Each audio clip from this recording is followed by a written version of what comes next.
down to business. You need to crack down and get a lot done in a short amount of time. I feel you. Here are my best productivity tips to help you hyper-focus and get stuff done. I don't know about you, but as an entrepreneur, sometimes I feel like I have a little bit of ADD or maybe even ADHD. I've never been diagnosed, but put a distraction in front of me and it'll pull me to the right or it'll pull me to the left.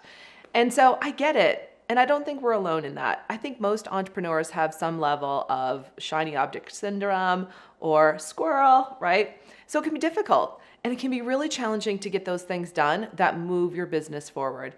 We call those needle movers, those key things that move your business forward every day. And those are things we talk to our clients about all the time. Like, what are the 3 key things that you're working on that will help? What are the key 3 things that you're working on that will help push your business forward now?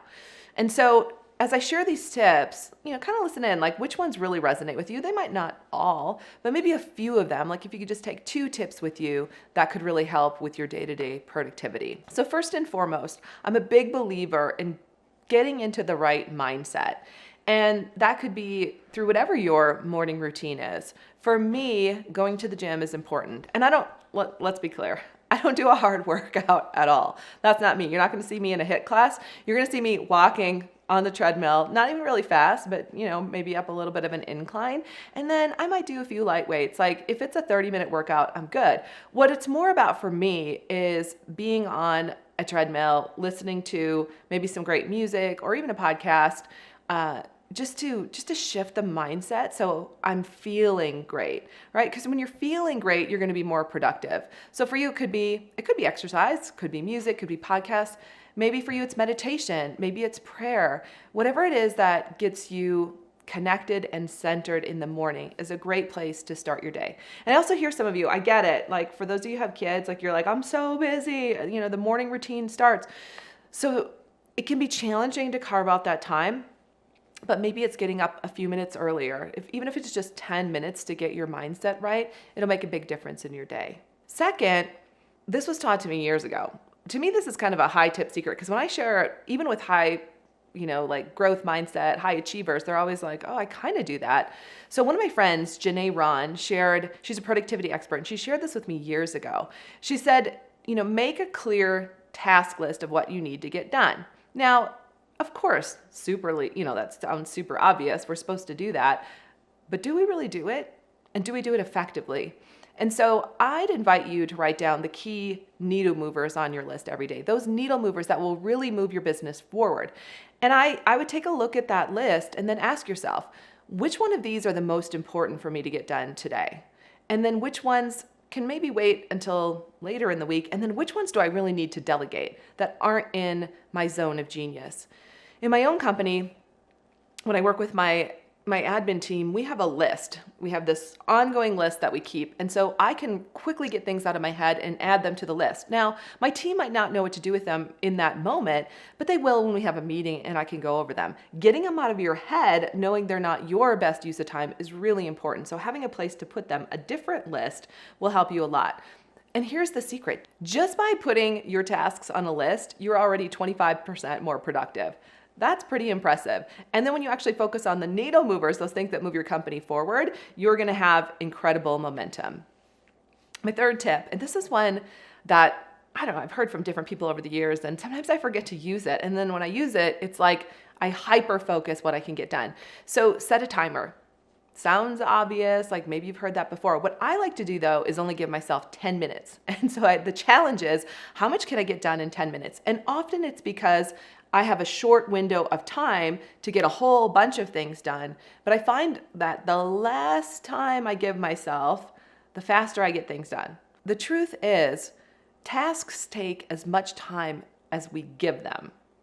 Now, all my perfectionists out there, I know your stomach just turned over, and I get you. I understand. We like things to be done perfectly.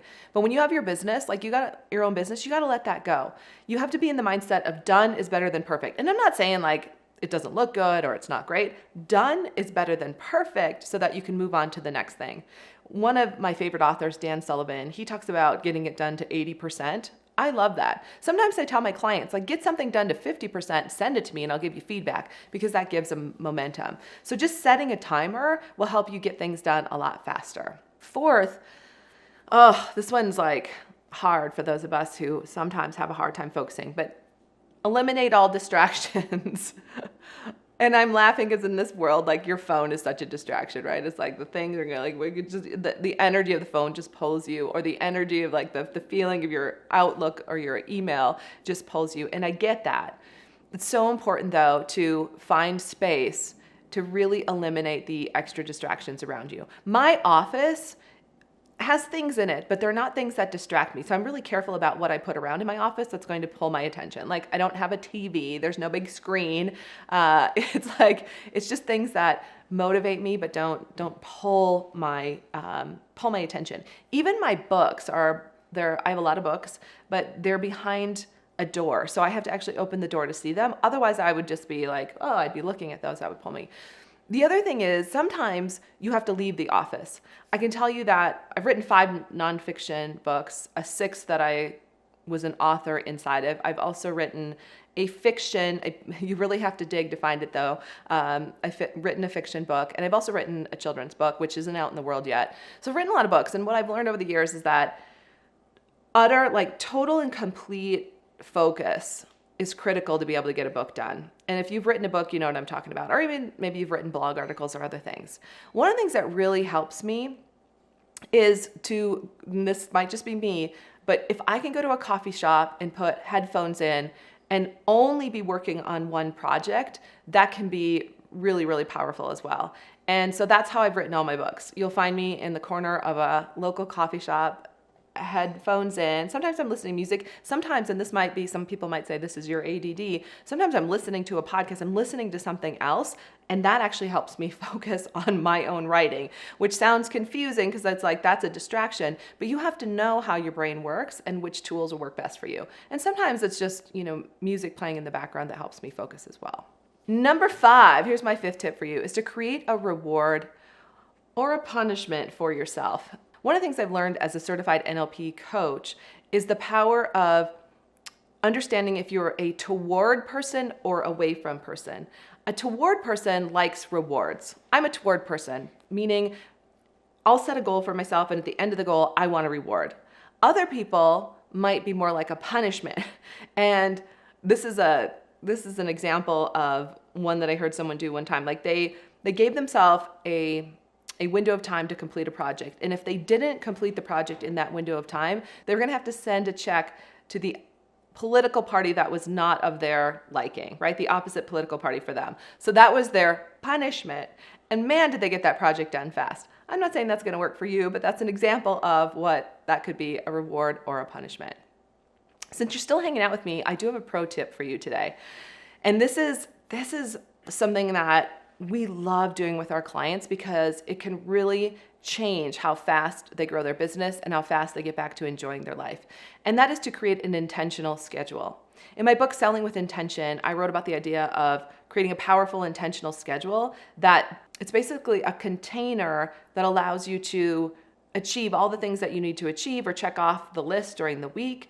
And also that intentional schedule goes out through the entire year and includes vacations and all kinds of things.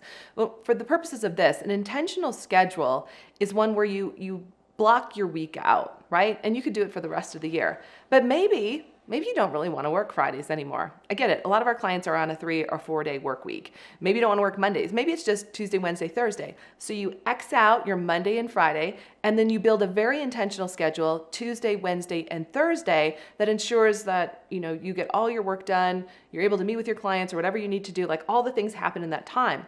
And what's surprising for most of our clients is they find out that they actually get it all done and they get more done and they start to love their business again. So I hope that tip was helpful. Today we talked all about how to truly hyper-focus so that you can create a high level of productivity in your business and in your life. We talked about getting in the right mindset in the morning, making a task list so you can be 25% more productive, setting a timer because we get as much done as we give ourselves time to get it done. We talked about eliminating distractions and creating a reward or punishment for yourself. And I gave my pro tip to create an intentional schedule. If you enjoyed this video today and you like hanging out here with me, stick with me because coming up we have why working more is the wrong solution. And remember, your 2X is waiting for you too.